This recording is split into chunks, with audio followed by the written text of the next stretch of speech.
What's up, guys? Welcome to the brand spanking new episode of Movie Schmovie. Movie Schmovie. This is emotional for me because we're on episode 10. I know, man. It's crazy. If this was years, it'd be a whole decade. It would.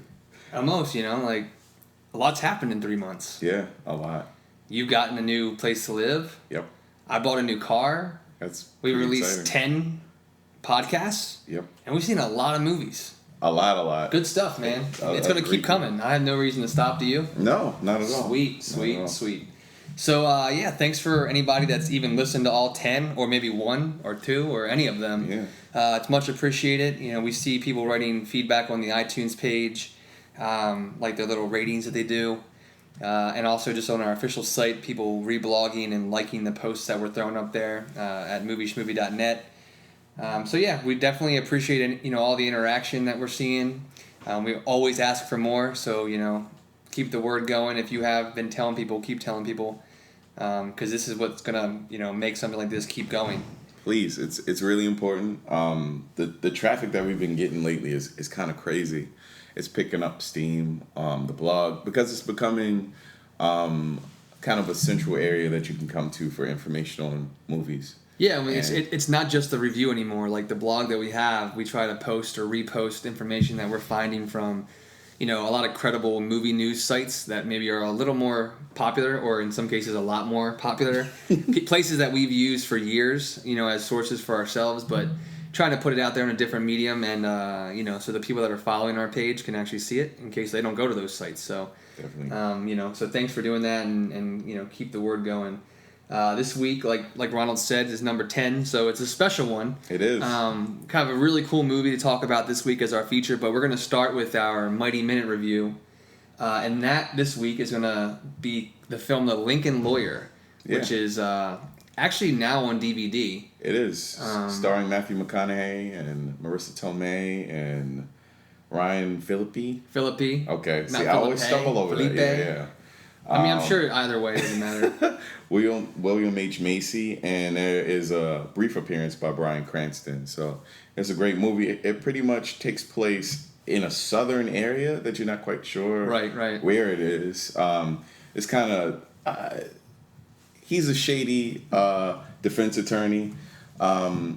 Represents pretty much the guilty. They're always guilty, and he gets them off. Right. He has ties to all sorts of branches, the judicial system, and he takes advantage of that until he runs into the situation with Ryan Phillippe where this gentleman is blamed for the for the rape and kidnapping and abuse of a prostitute.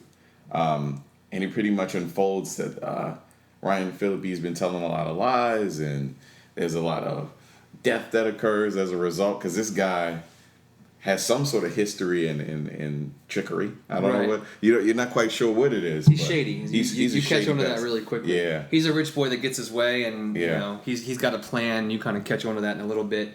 Once you're into the film a little bit, it's a movie based off of a novel of the same name by I think it's Michael Connelly. Pretty well known book. Not by me, but by some. Like when I mention the movie's name, a lot of people know about the book. And it's called Lincoln Lawyer because he actually operates his entire law firm, quote unquote, out of a Lincoln Town car. Yeah. So that's kind of like a little catchy way to do it. But honestly, I heard about this movie when it came out. Not a lot of people saw it. I didn't see it in the theaters. A buddy of mine recommended seeing it once it came on the DVD, and I saw it recently. So did you? Yeah. And honestly, it's one of those movies that I look forward to a lot of times because it's one I have no expectations for. I just happen to watch it on a Sunday afternoon. And I'm just not blown away, but I'm just thoroughly entertained. Oh yeah, definitely. It's a solid legal thriller, a lot of cool little twists, nice characters. Like the actual cast in the movie, like Ronald was saying, is actually a lot of top-notch people, like William H. Macy and Bryan Cranston, even though it was brief. John Leguizamo, also in it. Always a fan. What's that guy? Michael Pena. Yeah. Okay, that dude's really good in it. It's a cool story. Like I said, it's one of those things that kind of. It does. You have no expectations because it really didn't have much of a buzz when it came out. Right. Honestly, it's one of those ones that'll sneak up on you if you're relaxing with somebody, kind of watching a movie. You'll be surprised as to how good it is. It's a really good movie. Yeah, definitely check it out. It's on DVD now. The Lincoln Lawyer with Matthew McConaughey. It's going to be a nice surprise for you. I'm almost willing to guarantee it. It's dangerous, but I feel pretty comfortable with it. I think so too. I don't throw guarantees out there, but everybody I've recommended it to has had the same response that I did, like where they didn't really know a lot about it or heard mixed things, and if anything, and it's like, wow, that was worth $2 rental, or go buy it, or whatever you want to do with it. The twists in it aren't really telegraphed either. Yeah, you know what I mean. Like you watch it and you're like, oh, what the fuck? What just happened? It's a lot of that. It's not as predictable, and it's it just happens fast. Like when the ones that do happen, that's kind of what blindsides you a little bit. Cool movie. But yeah, it's available now, so check it out. Moving into our featured review this week. A personal favorite of mine from when I was younger, of the horror genre from the 80s, is the film Fright Night. Fright Night has been remade for the new generation. Comes out on the 19th of the month, and starring Colin Farrell, Anton Yelchin, Toni Collette, Christopher Mintz-Plasse, and a very special cameo about 3/4 of the way through the film. But here's a clip from Fright Night, the 2011 version. Check it out.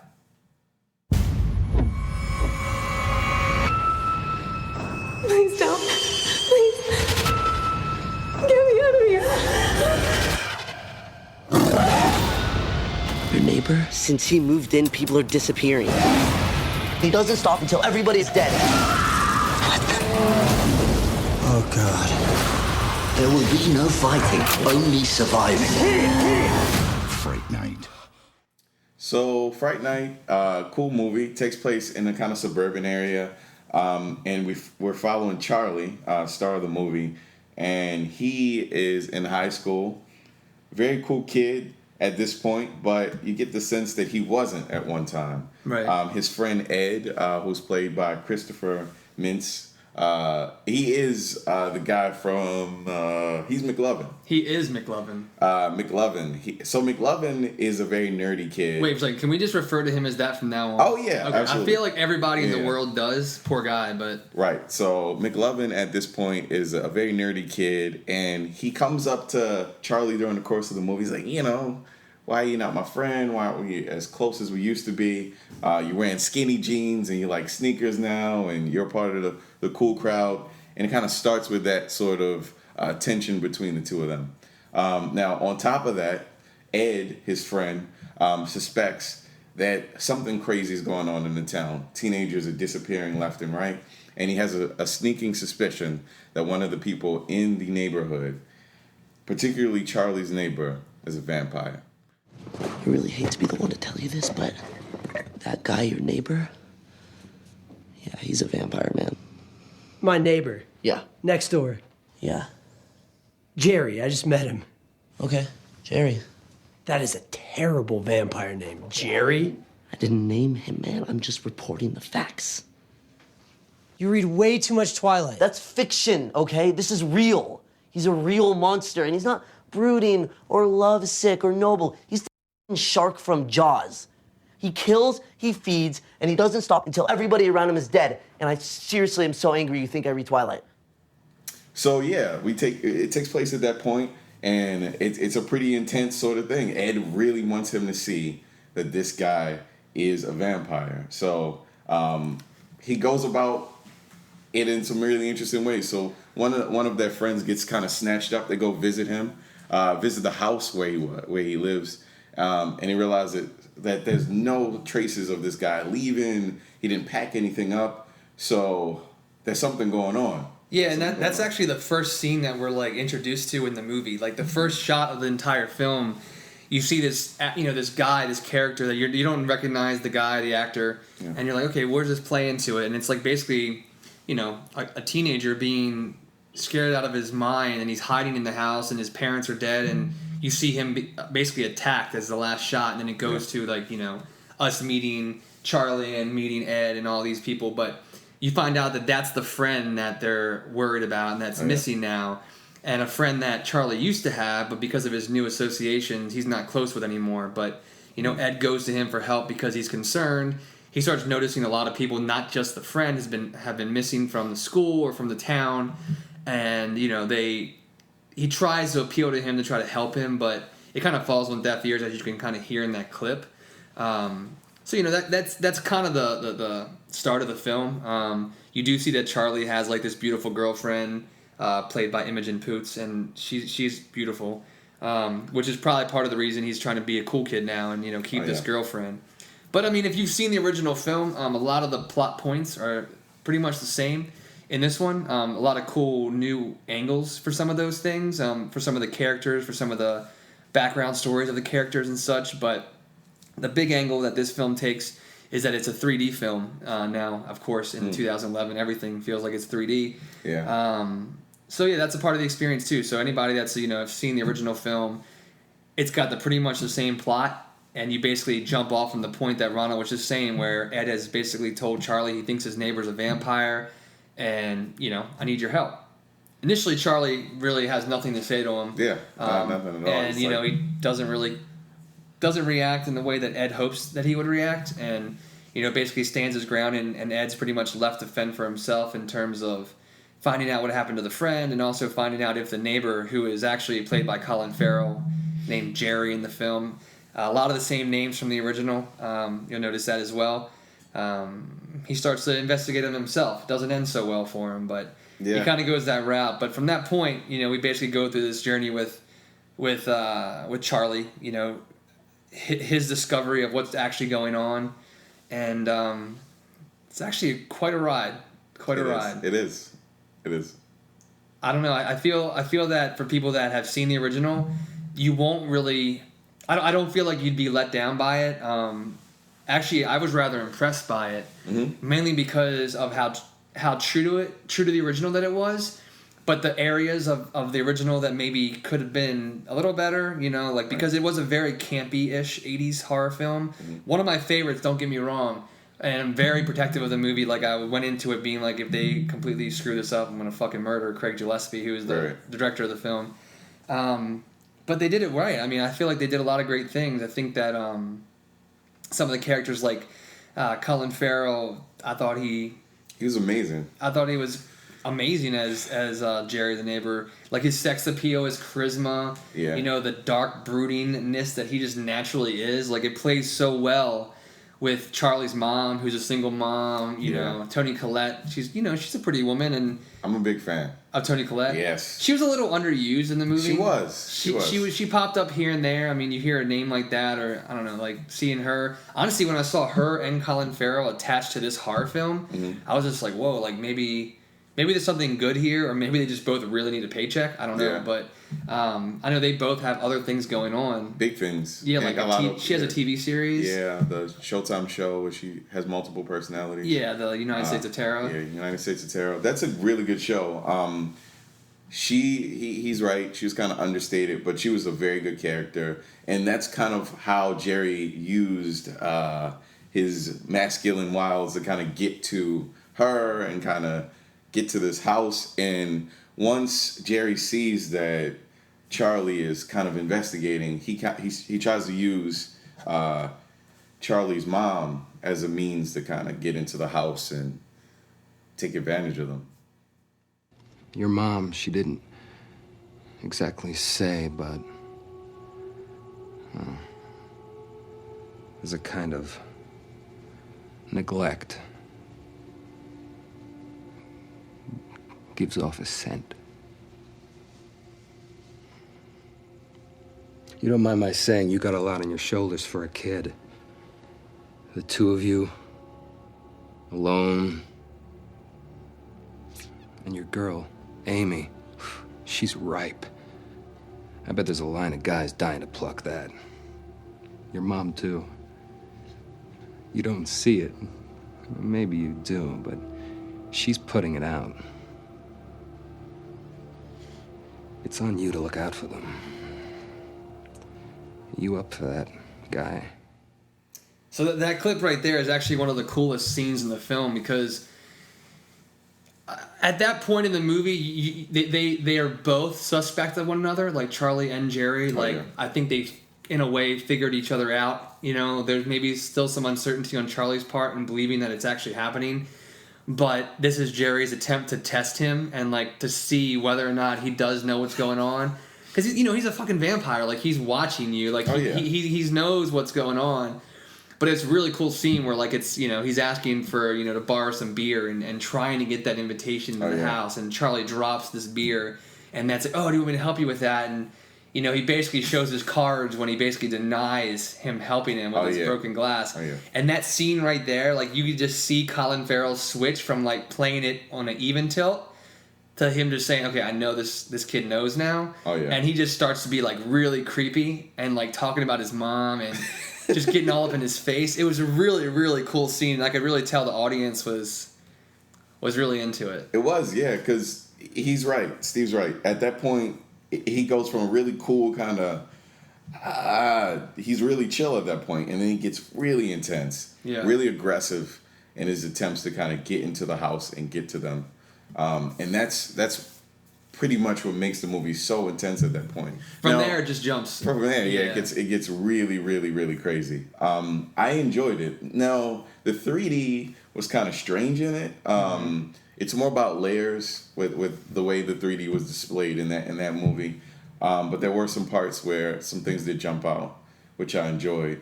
So at this point, it's kind of escalating, and Charlie realizes that what Ed was saying was actually true. But at this point, Ed has kind of disappeared.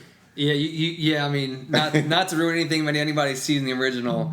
You know, Ed, who is also referred to as Evil, which I really appreciate that they maintain that name, because seeing, as a fan of the original film, the name Evil, it's something that's always stayed with me. And the guy that played Evil, Stephen Jeffries, I was hoping that he might pop up in a cameo or something like that here. But you basically see Jerry, like, he basically, quote unquote, kills Ed in one of those scenes. It's actually a really cool scene in the pool, and it's like, this is a great example of what I meant when I said that they took some of the things from the originals and just, like, made them better.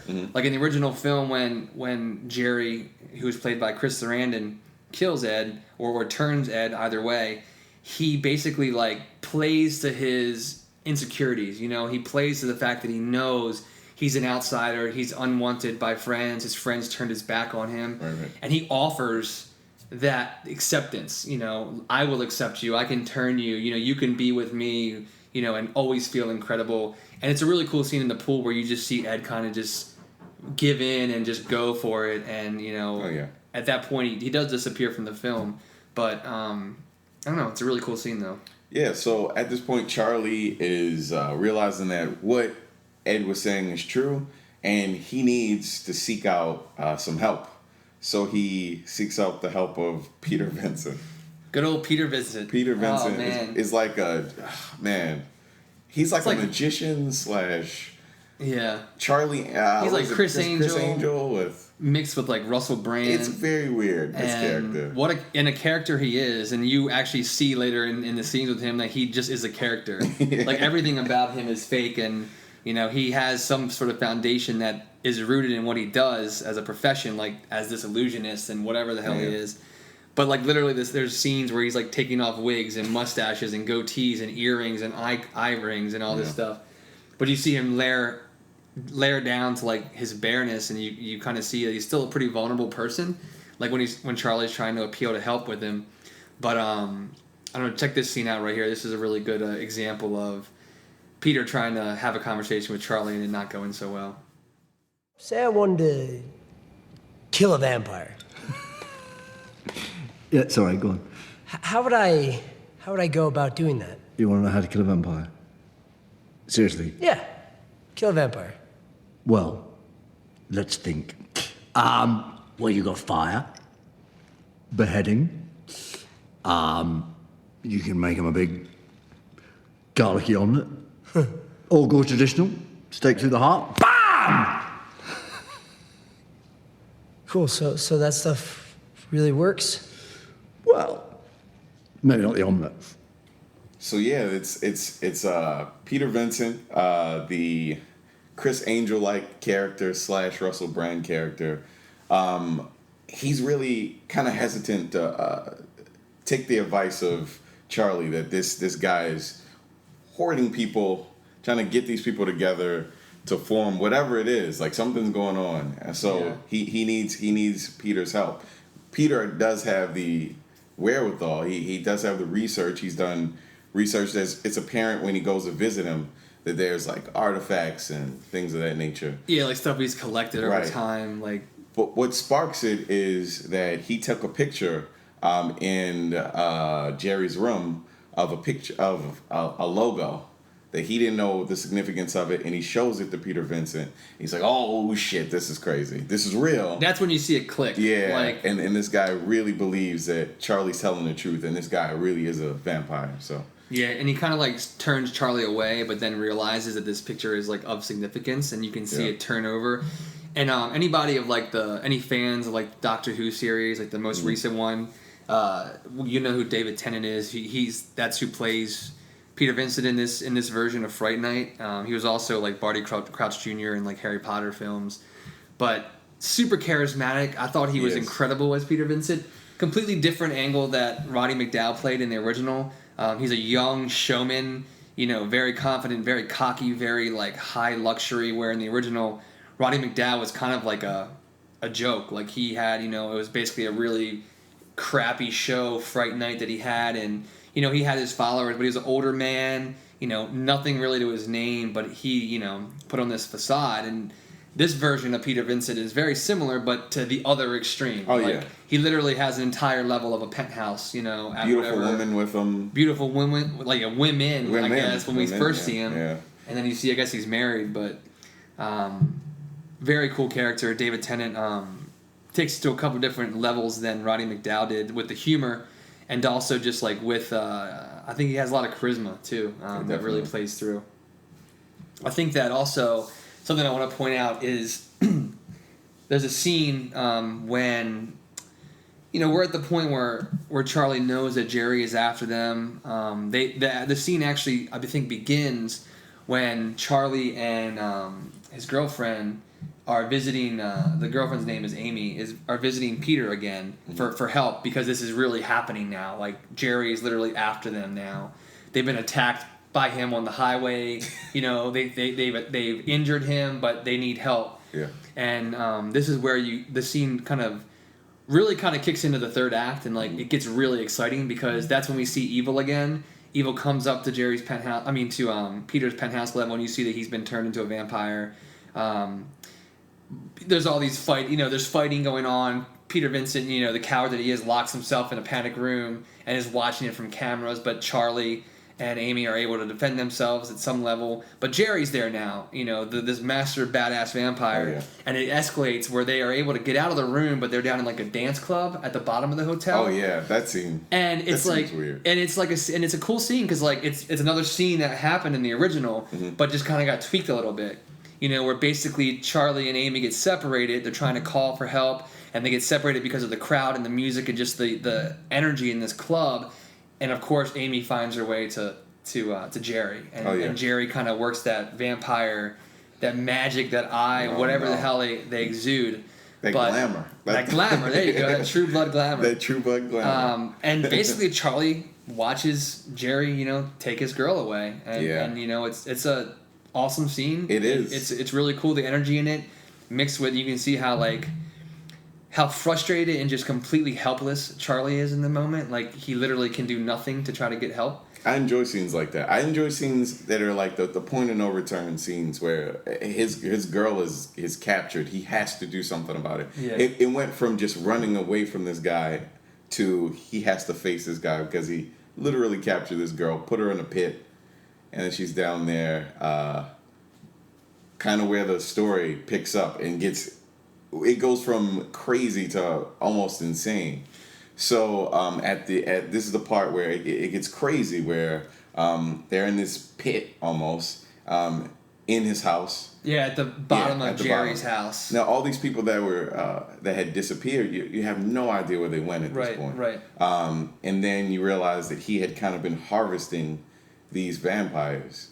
And there's a scene where all these people that had been captured, disappeared, start emerging from these dirt walls. It is a creepy scene. Yeah, and it's really cool because the build up to that is like where you see the connection between Peter and Charlie. Like they meet back up after all these bad things have happened and Amy's been taken. You know, Charlie finds Peter for like one last plea, like I need your help. Like I know you know this is real now, and they get on the same page, and they come up with this plan. This is when they kind of infiltrate Jerry's house and have an idea of where this, I guess, cavern is, or you know, this dwelling area where after you see it, you think back earlier in the movie and a lot of it makes sense because like when you first see Jerry, like there's this huge dumpster in the front of his house and all this concrete and like material, like building material, and you're like, where'd it come from? And he said he had to rebuild his basement. And then you really basically see that he gutted out the foundation of the house and made this like nest under the house where he's keeping Amy, and also where he has all these, as we find out, like you were just alluding to, these like little bodies, like all these people that he has collected. Yeah. Because you basically find out through Peter Vincent that the breed of vampire that Jerry is the kind that creates like a little clan or a colony to basically take over, assume dominance or presume dominance, or either one. And it's really cool because like there's a moment where Peter Vincent thinks he has Jerry because like Jerry has left Amy to kind of have her way with Charlie and hopefully be able to glamour him and take care of that. So Peter and Jerry are having their big showdown in this big open mud like dirt area. There's nothing around. And then Jerry, I don't even know what the line was, but Jerry just looks at Peter and you see that look like is that really what you thought was going to happen when you come down here? Like it was going to be that easy. And then as soon as Peter turns, like you see all these bodies crawling out of the sides of the foundation, like just dirt. Cutouts in the foundation where there's just dirt, and it's like vampires like hatching pretty much. It's kind of gross looking, but I love it. It's gross, but it's really cool. It's creepy too, because like then you realize the levity is completely out of it because they're joking around a little bit, and then it just gets really, really crazy, and all the characters that go missing earlier in the film, you start to see them all again, like the friend. You see that some of the other high school kids that the vampire or that Jerry killed earlier in the film, and God, it's a pretty fucking cool scene. It is. Bear in mind that Peter Vincent at this point he's like dressed up almost like Blade. Charlie has his, Charlie's also like geared up, ready to go. They go to like get all they do their little shopping thing, like where they get all the materials and steaks. Holy water and stuff. So it's pretty cool. They're definitely prepped, but not for what they thought. Was coming. I enjoyed Jerry's character a lot. He was really wasn't over the top, even despite the fact that he was really, really crazy. It seemed very believable in the world that they were in, and I enjoyed seeing. It was a little different for that guy. Seeing him in a movie where Colin Farrell was actually something completely different in that way. He's always kind of got like that badass vibe. Like people either like hate him or they like really like him. I really like Colin Farrell. I think like a lot of people just think he's like a big asshole and like from his personal problems and such, but he like totally plays it up in this movie. Like for this character, like plays up those preconceptions of like what he is. Like he's at one of those Hollywood bad boys or whatever. And the scenes where he just doesn't even say anything, like he's just looking at them and like just you can just see him in his mind thinking like they have no fucking idea. They have no idea what I'm able to do. And it's cool because like he doesn't really have to do anything. Like he just has this natural, he could I buy it. Like he could be a vampire. Like he might actually be one. I'm not sure. I think he might be. The one thing I thought that was really cool that I guess we didn't talk about as much, that you kind of hinted at. There were a lot of scenes where he just didn't talk very much. Like the scene where he came to the front for the beer. That scene was long. That scene was very lengthy, and there was a point where he just paced for like 30 seconds. And he's just like walking around and looking down, and he looks up at him again, and you're just like, God damn, he is like just circling that prey. He wants to destroy this dude. And that's like we kind of talked about it, like just in his eyes and like in his even like his hair and like what he's doing, like his mannerisms, like running his hands through his hair.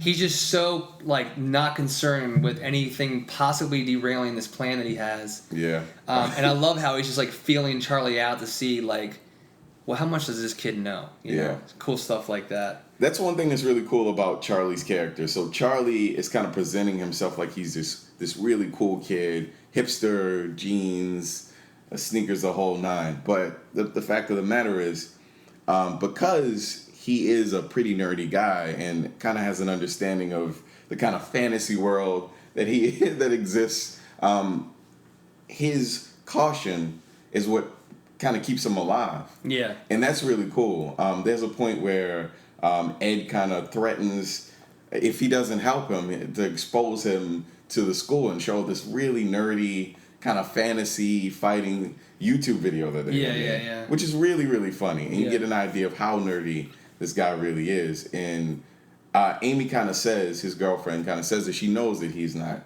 the coolest guy in the world, and he doesn't have to really act as if he is. But he's a really cool character. He's innocent enough, but still very aggressive when he needs to be. Yeah. Well, it kind of bothers me though that people like him are always they suddenly get aggressive when shit gets crazy. That's kind of weird sometimes. Like, do you feel like it's just like pulled from nowhere? Yeah, it's pulled from nowhere, man. Like, I feel like, I don't know. Maybe you suspend belief, yes, but everybody can't be that brave. That's, you know what I mean? Everybody can't be that. And that's kind of what gets played up a lot of times. Like, it's that person that is like the meek one, or you know, that you wouldn't expect it from, because that's where the character development comes in. You know, that's kind of where that person, quote unquote, steps it up. Right. And then you have on the other side of the thought is that the person who's like the strong person, the loud one, the leader, quote unquote, of the group, they're usually the one that like dies like right away. Like in this film, that guy, one of the high schoolers, was actually played by David Franco, who is apparently James Franco's brother. The big bully dude. Yeah, the whole time I'm like, this looks like James. It looks like James Franco, and then it's his brother. Yeah. So like that, like he's like the badass at school. Like he's like the cool guy that Charlie is like basically changed his whole life around to be included in that group. Yeah. And this guy bullies evil, and you know he's an asshole. And he gets killed early on in the film, but that's my point. Like, he's the one that in this world, in reality, you think would like take care of a situation. Yeah. But you know, it's the people that really don't expect it from, that maybe don't wear it on their sleeves as much, are the ones that actually pull it out of nowhere. Yeah. It didn't really like bother me, almost because like I feel like you expect that a lot of times from the movies, and having seen the original, not that even you needed to see the original to see this film at all, but like you know the character. Yeah. They step it up when they need to. That's a lot of movies. I guess also because Ed was his friend and he was a vampire, it kind of made it easier for him to be a little more, you know, aggressive towards somebody. He knew him. You know what I mean? Yeah. So he's like trying to attack him. He knows this guy, so he's like, oh. I almost feel like in situations like that, I almost want to believe that there's like a piece of him that's like I have to kill him. Yeah. Like so that he can like actually rest in peace if he's dead, you know? That's really off the wall, and like that make me sound like a wimp or something. But I feel like if it was my friend and like the guy that I didn't believe and like he got turned, you know, I would feel so much like I'd feel accountable for that, and I. So you feel obligated to kill him? I'd feel like, well, one, I don't want him to kill me, but I'd feel like that just reasons it even more for me to be like, it's cool though, because if I kill him, he's already fucking dead. Like, I need to kill him now so that he's not suffering. Yeah. He's not something that he never wanted to be. Like, now he's something that, like, he was scared of. Like, Very true. Am I getting really deep into this? This is deep. You're deep. Literally cracking up. because I never thought about it like that. You know what else I was thinking about? I don't even remember this. Does Ed live in the end? No, he kills him. He's just dead. He kills him, yeah. Like, I forget if he stabs him with a stake or does something to him, but like he... Oh, yeah, he turns into... Oh, yeah. Like... When you're that dead, Lauren, he stabbed him in the chest or something. Right? And then he just turned into... Like dust or he was gone. Super dead at that point. Yeah, I mean, and he kind of cremated him, so he still did him a favor. I guess, you know? Like, he did him a favor. He took him out. He took him out. Like, if it was you or if it was me, like I'd say, if I turn into a vampire, and I'm trying to kill you. I give you permission. No, either way, if I get turned and I'm like coming after you to kill you, I tell you right now, you can kill me. Put me out of my misery. Okay. Don't let me kill you, because you know that's just two dead people. Because I'm already dead. I watched True Blood, so I'd silver you down. Silver me down, and then I'd walk away until the spell To the spell? To the spell. That's the one thing I thought about, because at the end, when we find out with the kind of vampire that Jerry is, when they end up, basically destroying him, all the vampires that he turned come back to life. I wish at the end that he would have dealt with that. Like, it would have been real. Like, if it were like, fuck, I killed my friend. He could have lived. Now that we discussed this, Evil could have survived. He could have survived. Now I take back a lot of what I said. He has to live with that. Oh, damn. What a realization. My mind just got blown. Imagine if he would have killed his girlfriend. He would have been like, He almost had to, yeah. Yeah. But I think at that point when they were defending themselves and he has to kill Evil, it's like Evil's about to kill him, and it's like kill or be killed, or they just didn't even... I don't know even at that point in the film if he knew that the bodies or that the vampires would turn back. Yeah, so. Let's talk about the 3D. How do you feel about it? Oh, man, 3D. I know that we've talked about it a few times on our podcast. Right. In this case, I don't know if it was necessary. Did it hurt the movie? I don't think it hurt. I don't think it hurt it. It really didn't feel like it was nothing about it felt 3D except for a couple parts where there was like purposefully something thrown towards your face. It did have a couple of those like quick like cheap ones where they throw something out, or like when the body explodes, like all the little particles, you see it like it's in the audience. Again, like I'm still looking for... I mean, there's been a very select few films that I can actually watch and say that I see the 3D having any like value added for the film. I just really hate how it's like it is becoming like a marketing thing, like Fright Night 3D. It's like, why does Fright Night have to be in 3D? Like, I don't know. It doesn't really... I don't think it... the reason I ask is I don't think it hurt the movie, but like some movies it actually can add something to, and there's only been like 2 or 3 that I felt that way about. Yeah. Was it filmed in 3D? It always filmed with 3D cameras. That's the thing. Like it didn't feel like it benefited the movie at all. Like it didn't feel very layered. Like some movies, like Avatar. I mean, amazing because it felt layered. When I watched this movie, it didn't feel. It just is unnecessary, I think. And what about the CGI? I know we talked about that when we came out of theater. I know you had a big problem with that. Yeah, so I have a big problem with CGI being used unnecessarily. So I didn't understand how he went from... So for those of you who are going to see this movie or have seen it, did you notice that there were like 2 modes of vampire for Jerry's character? There was like the plain like fangs out, and then there was like this monster like mode where he was in that was CGI, and I didn't understand why the second one was used. Like why there was like a monster. Why the latter was used. I don't understand why that was used. Yeah, I mean in the original like Jerry, like Chris Sarandon, which by the way that was the cameo I was referring to earlier. I didn't mention it, but the original Jerry Dandridge from Fright Night in the 80s. Chris Sarandon does have a cool cameo in this movie where Colin Farrell basically, destroys him.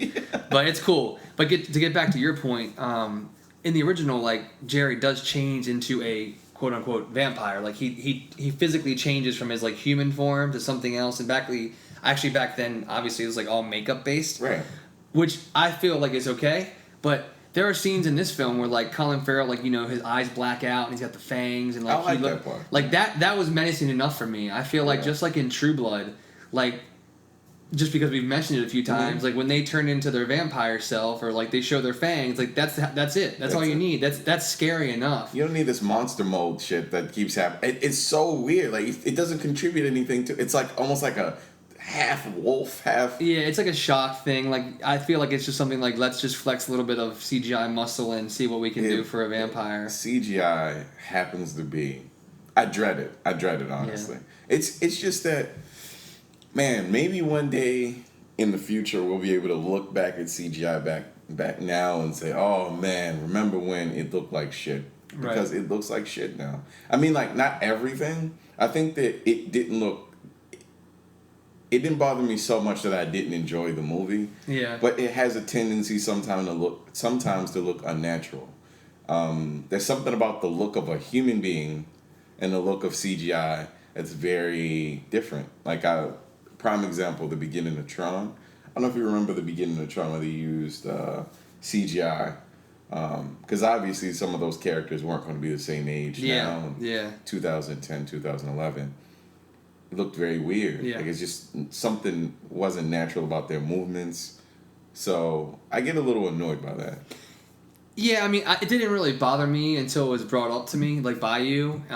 But discussing it, I do think it was unnecessary. It's very unnecessary. It wasn't something to me. It was like, oh god, this makes me not like the movie. But yeah, when you think about the things that are unnecessary in a film that, for the most part, is pretty lean and mean, and is a pretty badass horror film. I honestly would have been just as frightened and or more scared of Colin Farrell, like just as Colin Farrell with fangs and black eyes. Absolutely. With his hair slicked back and like just kind of being that cool as a cucumber, but with fucking fangs. Like, that would scare me. That would satisfy. And when he turns into the monster, like on the highway scene where Chris Sarandon has his cameo, or in the big showdown at the end, you know, it just it is really excessive, and it doesn't even really it almost is. It's not even scary. It's like it's almost like laughable almost. Like you're just like, it's kind of ridiculous looking. Yeah, I think I'd take it more seriously if that were the case. If they just kept it where he was just black eyes and the fangs. I mean, because that's scary. Like it's closer to what you believe somebody would look like if they were to change. I don't think that. I don't know. I just feel like the most impressive vampires in movies that I remember, aren't ones that necessarily have a physical difference from their human form. Yeah. Like there's some, in Bram Stoker's Dracula, like he changes a couple of different ways, but like an Interview with a Vampire, and obviously like the Twilights and the True Blood, like the modern horror with vampire mythology, like I don't feel like a lot of them rely on that, like changing forms. Like you were a human at some point. So you changed, and you're a vampire, so why do you look like a monster now? But apparently, like, from some of the mythology and some of the where it comes from, some of them are actually not humans in a way. They're, like, actually, beasts or whatever. I don't know, but I would definitely agree with your point. I think it was unnecessary. Crazy. That movie could have done without any CGI whatsoever. Yeah, I mean, it would have been fine. Yeah, I would agree with you. that. And I get that you have to use it for, like, explosions and car flips and stuff like that. I get that. Yeah. Nobody's going to necessarily do some of the stuff that he did. Sure. But, yeah, I CGI weirds me out sometimes. But the movie, very satisfying. It was very entertaining. I loved when we saw it, it was like a packed house. Oh, yeah. People were reacting. Sold out, yeah. I really enjoy watching movies like that with people. Yeah. It's a different sort of experience. Definitely worth checking out.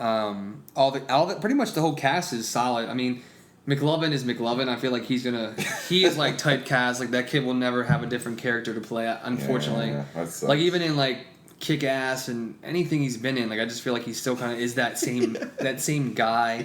Because I honestly just think that's who he is. Like Christopher Mintz-Plasse. Like every time I've seen him do interviews or publicity stuff, like he's just that. That's him. Like he's not acting, I don't think. Yeah. Colin Farrell's awesome. Anton Yelchin is, he's good. He's a good actor. He's been in some really cool movies.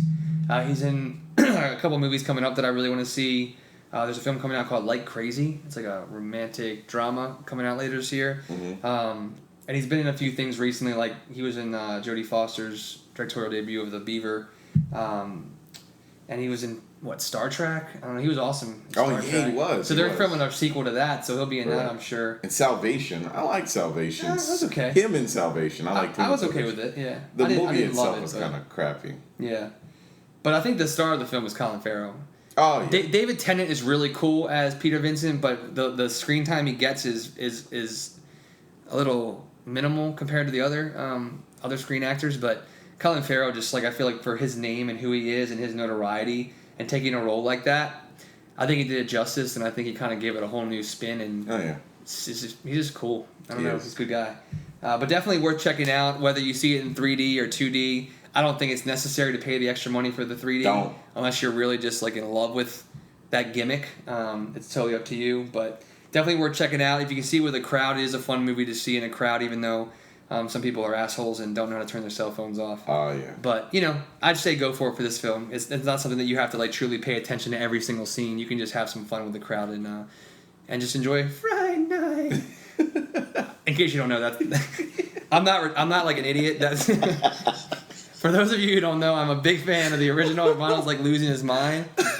But that's what it sounded like. That's what Peter Vincent's little tagline was at the show he had. Whatever. I'm a loser. I enjoyed that. Yeah, you're welcome. So anyway, we're gonna move on to this week's DVD quick picks. Kick it off, bro. Yeah, so I chose Battle Royale, which is in no way related to whatsoever. Japanese. Yeah, so it's basically a Japanese movie that came out about 11 minutes ago. It came out while you were listening to this podcast. It came out 11 years ago. It is hilarious. It is one of those movies that hilarious. It is hilarious because of how absurd it is. Oh my god! So it's basically the Japanese government captures a bunch of students, puts them on the island, and then sets up this game where portions of the island detonate these collars around their necks that could make them explode. So it's down to basically the person that survives.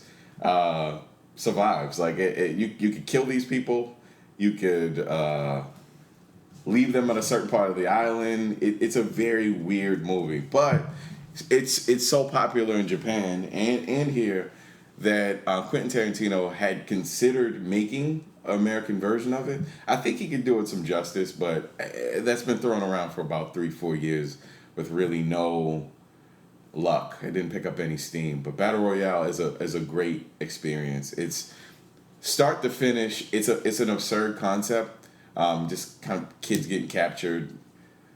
I don't know. If you want to see explosions and death and misery, Battle Royale is a great movie. Who doesn't want that every day, right? Who doesn't want that? An absurd movie with explosions. See the movie too. It is quite entertaining. It's very out there and different and is it Japanese or it's Japanese? Yeah, like just that whole the culture, just something that would be very hard to, I feel like, create in the American culture, or society would not accept it as well if it had originated here, I don't think. Yeah, one of the ladies, Chiyataki Kiriyama, she played a character in Kill Bill. She played, what's her name? Agogo? Crap, I can't remember. Oh, right, yeah, I know who you're talking about. The one with the yo-yo. Yeah. The character with the yo-yo in Kill Bill, she plays that character. Actually, Quentin Tarantino found her through that movie. He was interested in her through that movie.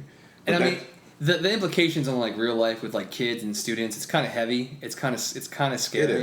It is. And I feel like with some of the tragedies that happened in the past like 5 or 6 years at schools and with teenagers and stuff like the Virginia Tech stuff, I remember reading back when that happened, like with some of the producers. I think New Line was trying to remake this film, and it pretty much derailed like that kind of stuff. Yeah, the real life implications of it, I think, really kind of ruined any chance of a U.S. adaptation of it. But it is definitely worth checking out. It's very different. I mean, it's weird to say, but very entertaining. It's like it's very suspenseful. So yeah, I don't know. Battle Royale. My pick this week is not really related either, except for that it's a campy horror film. I was watching Ronald's recommendation from the last episode, Super, recently, directed by James Gunn, and it reminded me of his film Slither. So Slither from like 2006 is going to be my quick pick this week. Basically, Slither is... God, what is Slither? Slither is a campy horror film about alien parasites invading a small town. I'm not even sure where the town is, but it's so small that the local sheriff knows everybody. Pretty cool cast. Nathan Fillion, who I'm a really big fan of. Elizabeth Banks, Michael Rooker are in the film as well. I love 80s horror films and just how they didn't take themselves too seriously. Could put that tongue in the cheek intentionally and be okay with it. And Slither made no money at the box office, maybe a little bit on home video, but it is that kind of movie that if it had come out in the 80s, it probably would have been like one of those successful cult films that has a following. And I think it does have a following now that it's on DVD, but it's just it's got humor. The characters don't take anything too seriously. You have to, you're basically in it with them and what's going on with this crazy ass alien that's taken over their town. They look like little slugs, like kind of like invasions of the Body Snatcher ish. But cool performances from Elizabeth Banks, who I think is hilarious in everything she's in. Elizabeth very Banks. Subtle in some cases, but very over the top in others. And this one is kind of in between. But a really fun. I know you weren't a big fan of it, but no, I thought it was it is gross. It's that 80s gross like campy horror film. Which I think James Gunn, he's basically admitted to basically basing this film on a lot of things from the 80s, like Invasions of the Body Snatchers, or even movies like Tremors or Night of the Living Dead, stuff like that. And the movie that reminds me the most of is a movie that is probably one of my favorite 80s horror films. It's called Night of the Creeps. Tom Atkins is in it. Literally, alien slugs get down your throat, take over your body, you're zombies, or you're whatever the hell you are. Very similar to this film, but James Gunn definitely put a nod to that film. I think he's even said that in interviews. But if you're looking for just like a crazy 80s, wannabe horror camp thriller, I'd say go with Slither. Don't listen to Ronald. Yeah, it reminds me of a movie. You remember that movie, The Stuff? The Stuff. It was this movie called The Stuff. No. It was a gross movie that came out in the 80s, and it was like goo that attacked people. It was so gross. The Stuff. Do you mean The Blob? No, it's called The Stuff. I'm looking it up now. So the IMDb. I do know this movie. This movie was terrible. It was so gross. I can see you thinking of that, but that movie sucked, man. That movie did suck. I remember seeing it when I was a kid. This one, I don't know. It's not. I will say this: it's not for everyone. Like my girlfriend, a lot of my friends hated it when I showed it to them, but they also don't have the background of the liking for some of those 80s horror films that a lot of people hate that I love. So you have to have that flavor for your taste. But I don't know, Slither, it's good times. Give it a shot. But that's gonna wrap it up for this very special 10th episode. Oh yeah. I say special because it's basically talking about horror movies, which I fucking love horror movies. Yeah. I'm always looking for a good horror movie, and I think Fright Night is a very great horror movie. I'd say even better than really good. I'd say it's great. Very surprised, end of summer release. Like, I guess maybe they were hoping to catch people by surprise, but usually you get movies coming out this time of year that aren't that great. But Fright Night and then Rise of the Planets of the Apes, another example, came out a few weeks ago. Great It was movie. incredible. But yeah, horror all the way. Hit us up on the blog. Hit us up on our email address. It's movieschmovie@gmail.com. Curious if you guys have any other recommendations for me, maybe some other good horror movies that I haven't seen. I'm always looking for stuff that maybe flew under the radar. So if you have any good ideas, send it our way. And pertaining to those sites, like we said at the beginning, just keep talking to us, please. Sending in the suggestions for the Mighty Minute reviews. If you see us post stuff on Facebook and you like us on there, you have us, you follow our page, please share it. The little button that says share. Basically, it does all the work for you. All you have to do is click share and then post, and it basically shares the link. Oh yeah. So when we post the podcast on there or whatever it is, if you can help us get it to more people, that's going to make this a little bit more successful. So Definitely. Hit us up. Twitter.com/movieschmovie. Yeah, Twitter. Yeah. You said Facebook, right? Facebook.com/movieschmovie, movieschmovie@gmail.com. I almost said AOL. I just went back to like 7th grade. Oh yeah, screen names and stuff. Oh man, I still have the same screen name from like 6th grade. Really? I still have I'm the happy with same AIM screen name as I did when I was like 15. Yeah, same. I still use it too. I use it for everything. It's the same thing, but at Gmail and at. That's fun. So hit us up. I mean, I don't know. I feel like I always say it, and I feel like a broken record saying that I'm a broken record, but I just, it's important. Everything that I really love online, it's going because I know that I'm a part of it. Like I follow it or I share it with my friends. It's awesome to share something with someone and then see everyone start talking about it. Like there's been a few times when I feel like I've been like, hey, I kind of started that, or I kind of was one of the first people to listen to that. Oh yeah. Definitely. So hopefully, if we get to a point where we actually have a pretty sizable listenership. Hopefully you're a part of that group that can say, you were part of what made it happen, so yeah, definitely. Do your part, please. We love you and thank you for it. And go see really Fright Night. sentimental, I know. right Dude, what's wrong with me? I think I need like I love you guys. some like chai tea or something. I don't know, man. I feel very emotional right now. I know what you mean. Yeah, it's a really important thing to me. The 10th one, that's what it is. It's special, Ronald. It's special. It's very special. But yeah, thanks so much, guys. And as always, you've made our day, and we'll talk to you soon. All right. Bye-bye.